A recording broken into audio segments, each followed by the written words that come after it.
So it's time to buy your first new car. You're done with second-hand models, you're ready for something a bit newer and safer, but you're not flush with cash. You could go for something like the new Picanto, Kia's smallest and cheapest car. The third generation model has just arrived in Australia with a new design and more tech-savvy features.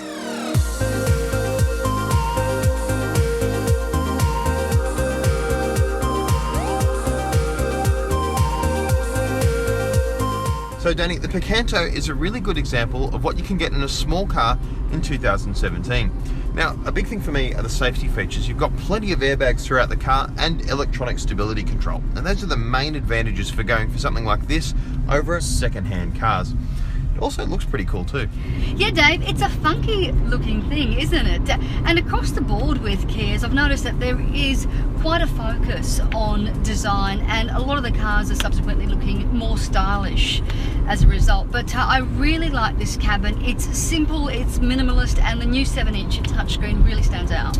Yeah, this is a great feature to have in a new car. You've got lots of toys in there and stuff like Apple CarPlay and Android Auto. And if you haven't used that sort of thing before, they really do basically bring your phone to life on a touchscreen there, making it much easier and safer to interact with things like your music and contacts and messages and whatnot without really taking your eyes off the wheel.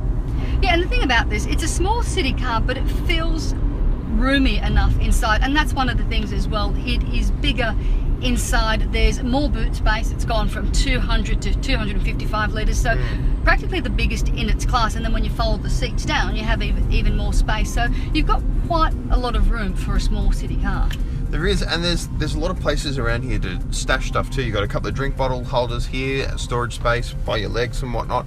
Yeah, it's surprisingly roomy on the inside. Yeah, more importantly, you've been driving this for a while. How did you find it? Yeah, I don't mind the Picanto to drive. Little cars like this that weigh next to nothing, they really have quite sharp reactions. And as a driver, I really don't mind the way this thing drives. You've got a nice amount of weight to the steering, which I quite enjoy. And unlike the previous model, Kia's local engineers have gone to work tuning this suspension for Australian conditions. So it feels quite lively on the road without giving you too much bumping and whatnot through the cabin. It's actually quite a composed little car. What I will say though is that I think it is let down somewhat by its driveline. Kia had to cut corners somewhere with the price of this car, and to me they've done that under the bonnet. The little 1.2 engine feels just a little bit breathless and weedy from time to time, and the 4-speed auto is really not the best of the breed, is it? It kicks down and it doesn't feel like it has enough ratios and can be a little bit coarse in the way it goes about its business. But I think the engine is definitely not a strong point. Let's pull over and give you a go. Okay.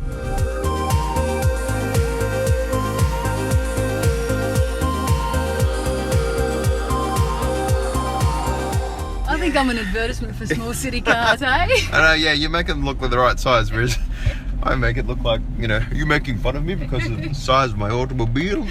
Yeah, it's not bad to drive around town, but you're really not a fan of the engine, eh? No, Dave, I think the biggest disappointment for me is the 1.2 litre engine. Only 62 kilowatts of power and 122 newton meters, so not much at all. And it can get quite frustrating, like especially going up hills. You're finding that your foot is constantly on the pedal, and even like you just want to change gears. So my preference would be the 5-speed manual here.